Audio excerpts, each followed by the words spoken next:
Hey Dramatics, welcome back. So we just completed episode 18 of Till the End of the Moon, and it feels like we've been watching this forever. It feels like 10,000 years we've been watching this. Right. We're already at, not even quite at the halfway point, but we're inching there. But this seems like this has just been a very long drama, but very satisfying at the same time.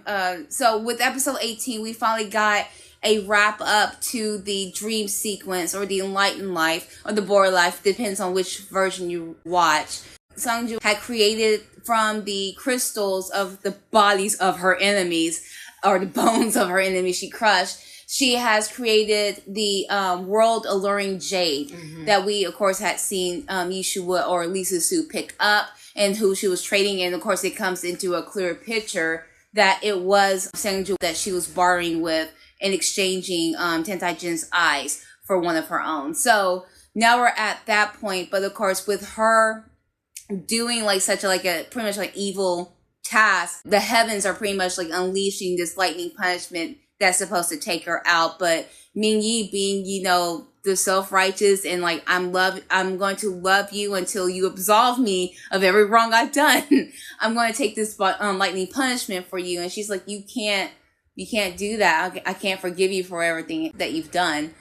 I already knew that this enlightened life was really just like going to be the turning point for a lot of characters. Like, it really fed into being changed, like insecurities regarding being second best, or the disregarded daughter, and how she's like, I learned my lesson where I'm not just going to kill for a man. I'm going to kill because I want to. For myself.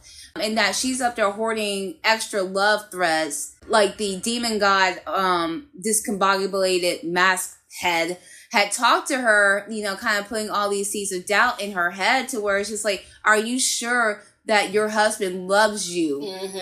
Like, for real? Or is it because of these love threads, or pretty much like extra love potion to ensure that he does love you? And then we also have the litmus test for Tentai Jin, because he was, portraying Ming Yi, and what path was he going to choose? Was he going to go the path of the devil, or was he going to stay true to his God status? And he decided to stay to his God status, even though he was about to like Super Saiyan into devil mode, until pretty much like Yishu had talked him out of it, which I think has always been the case regarding like every other incident from henceforth. Her voice has been his voice of reason, and keeping him on a very rational and centralized path. So I think like the story of the enlightened life was wrapped up pretty nicely, don't you agree? It was so sad though, seeing Mingi like, I need to pay for what I've done, and it was like, her telling him like, there's nothing that you really can do. I've passed that point. It's a done deal now. And him taking lightning strikes for her, because it's like, it's my fault that you turned into this. You wouldn't have done this had I done my job. And it's just like, damn, Gina, damn. And also, I love that, like, after all of that, when you have Tentai Jin talking to Sanju while they're floating into space, and he says the same thing. He's like, I was a terrible husband to you. I did not protect you as I should have. And I'm just like, oh, you taking life lessons with you. His little seedling has grown. Yep, it's blooming. It's starting to sprout. And he's like, what is happening? It's like, but the thing about this, it ain't the only thing that's been sprouting. Girl. Well, we get a couple flashbacks to begin, and Sanju like kind of making out, and you can tell it's affecting his ability to focus.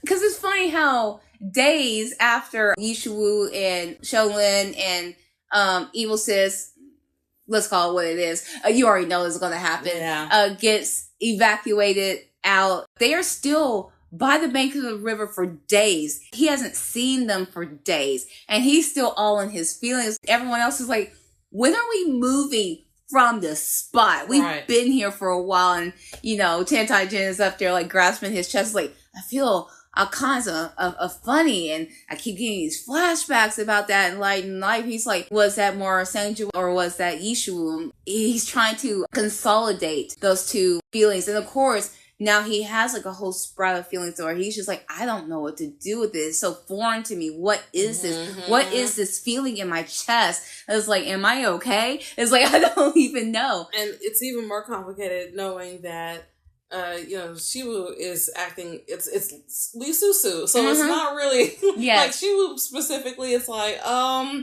this got a little bit convoluted because and watching their banter after all that fact and seeing like kind of like taking everybody's side. Okay, what did you learn from this experience? Like, what did you get out of this?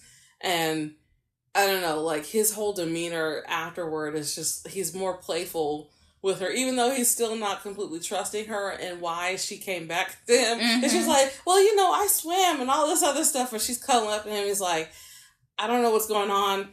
I'm trying to resist it, but it's like something sounds suspect. And he's like, you swam, and it seems like he lifted up like a portion of her like ribbons from her robe. It's almost like you're dry, so something lies are coming. Yeah, something's not adding up. So especially like you swam all the way back here to me, like I don't quite trust it. You know what? Let's rope her and let's just go on back to camp. Also love the whole thing about them getting back to camp and, him teasing her. And even though she has these ulterior motives in mind regarding him, she's not the only one who's unaffected, because when he starts smiling and laughing, she's like, it's different. And it kind of strikes her. Yeah. And so she's like, oh, okay. Okay. So I'm glad it's going into there. Like, yes, the driving force is that she's trying to grow these the threads so she can eventually form these 9 spikes that she's going to need. But she's not going to come out of this without some emotional scarring on her end. So it's going to be interesting to form that, especially like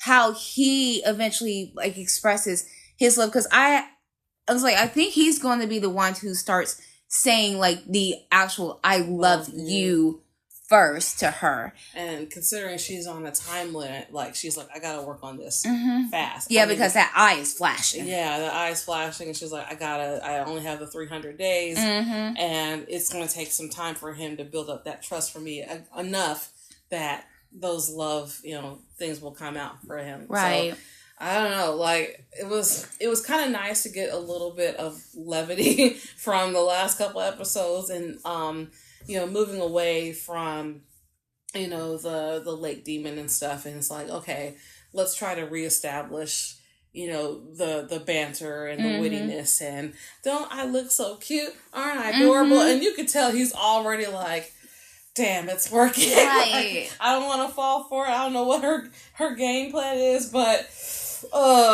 yeah, it's like, because it's like everything she does still feels like it's like I can't really put all my trust in there, but at the same time he was already thinking about her even before she showed back up. And I think like the producers did like a really great job on doing like that little montage. We're going to cleanse the palate and bring you back to the present on the main people we're trying to focus on here and get you like reacquainted with all of this. Because like I said, like it's been felt like such a long time since we had seen Tentai-Jin and Yeshua in play. Right. And so it's just like now we need to like show you all of the love scenes that have taken place since then, so you can reacquaint and kind of like bolster and going into this more romantic segment of their journey. Even with that romantic slant, it comes with some stipulations attached, a whole bunch. It's going to be interesting to see how, with those love threads like developing and deepening, will she be able to carry out the mission that she's assigned? Like, she has to drive those spikes into him and then kill him. And it's like, is there any other way that we can just get rid of the evil bone without having to kill him? Like, right. And what happens if she does one and not the other? But one thing I was very curious about while they were in the Enchanted Light thing, and Bing-chan especially, like, well, I'm going to do stuff for myself. I'm not doing it for a man. But the way that the demon god was picking at her weaknesses and insecurities, and it's like, are you sure he loves you? And especially when we hear from Xiaolin's mouth specifically, I don't know why I love you, but da-da-da-da-da. And it's just like, what do you mean you don't know why? Right. Like, why are y'all together? Like, what attracted you two in the first place? And the fact that they just kind of he hasn't really investigated like his own feelings. He just knows that he instantaneously just fell for her. Yeah. Without any question or compulsion. And he's willing to protect her because of that. But I think like also what put on a lot more of her insecurities, because he mentioned Yishua, and you can tell her flinching at it. Like, why are you asking about her? You've never been interested in her. Right. And he was just like, even though I was her brother, he's like, I'm still like concerned about her in a way. And she's like, well, she's going on her way back to the gene capital, and she's going to be the wife of the king. She's going to have limitless power and wealth. You don't have to worry about her, especially coming from a fake brother. She's trying to say, like, she is not your concern. I am. Right. Do not broach that subject. Like, focus on me. Don't focus on her. And especially Shiwu, as we know, is Lee Susu acting as herself. Right. And developing a much more mature and nicer, balanced personality and stuff. And we haven't really seen the two sisters really reconcile themselves with each other. It's been like every other type of character, like kind of like, okay, I've done wrong, I've done shitty things, let me try to make up for it. We haven't seen the sisters like have that same like, you know, come to Jesus meeting yet. Right. Well, because there's still like that discord, because even after they got out of like away from the dragon and stuff, away from that little crevice or hole they were in, and they were just on the side, and you know Lisa Sue was in her mind thinking about things, and then like Lee Chong had touched her or like, you know, called her name, and then like she had flashbacks to the evil T1, and so it's one, she's like, it's just me, it's just like, is it though? It's like, it seems like it might be one and the same. And so she's like, it's almost like I don't know what to trust. Or maybe that was also a foreshadowing of this character is going to be underlined to where T1 is now up and about and prowling. So you have to watch her back. So I don't know. We all already talked about this, about everything that had happened to her up to that point, before they went into the enlightened life or whatever, that... And the fact that she just happened to be there and slipped in there. Like, she wasn't supposed to be in there, wandered around in the first place. But why were you there? We already know. It's like the same character that she played with Tian Wan. She was wanted to be all up under the man she loved. I'm like, that, there's no attachment. Well, we say love, but you know, her version of what she calls love. Yeah, I'm like, it's not love if you're willing to throw away innocent people over one person, right? And slaughter innocents. Like, I don't think Mingy would have liked that anyway. So seeing Susu have a genuine feeling of shock and like, oh no, this is not like, she jerked out of her own body for a second and it was like, oh no, this is. Because I'm surprised she didn't go for her throat immediately. Like, she's just like, you know what, let's go ahead and end this right now. Right. You know, in case there's any kind of like grief that comes up later on.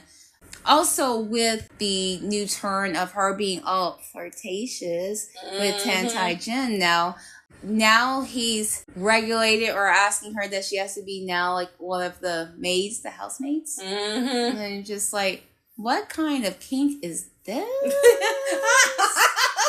I'm just saying.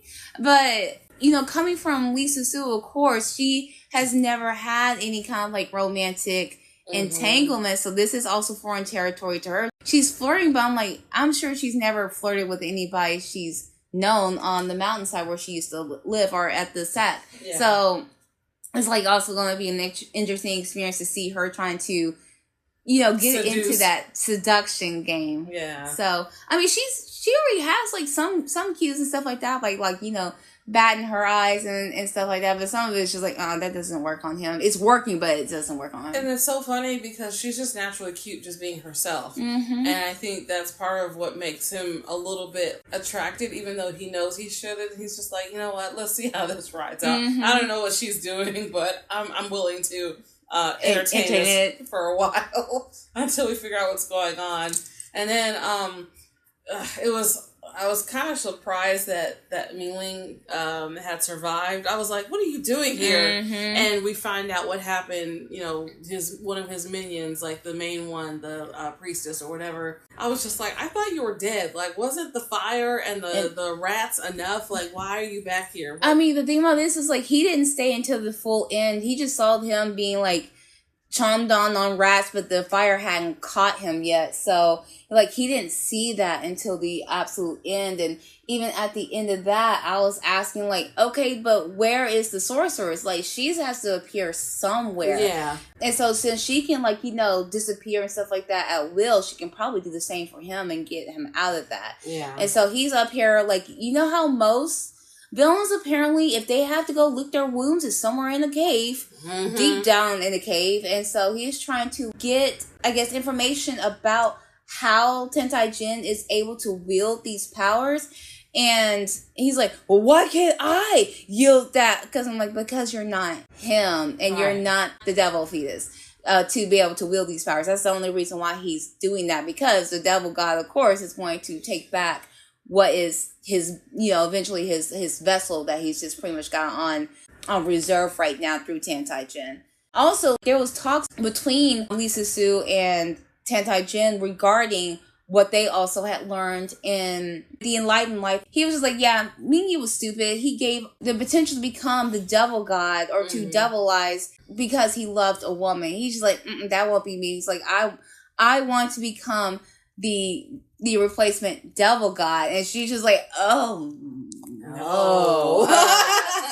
I'm like, that's the one thing I need to get these threads to populate now. So I guess like going against the time where she's trying to like quickly get that resolved and stuff, so she can try and stop him as soon as possible. But I'm like, it's going to be harder when feelings come involved on her part. How do you kill someone you love? Because even Senju, with her dying breath, she didn't want him to suffer. She hated impaling him on the sword. And like, even with the lightning punishment, she didn't want him to take it for her. Right. It's like, even though she had told him she had no room in her heart for him, she still has some caring for this man. Right. Because she still hesitated. Like, and she never impaled it herself. He would walk into it both times, and it was like, you know what, this is what I'm willing to do. If this is what I have to do for you to forgive me, or, you know, take it out on me. I'm the one that caused this. Let me take it for you. Yeah, I forgave Talon. You know, you wouldn't be in this state had it not been for me. Right. And it's just, it just broke my heart. I was just like, oh no. I don't know if Lee Susu would be able to give that same courtesy because there's so much more writing on the line.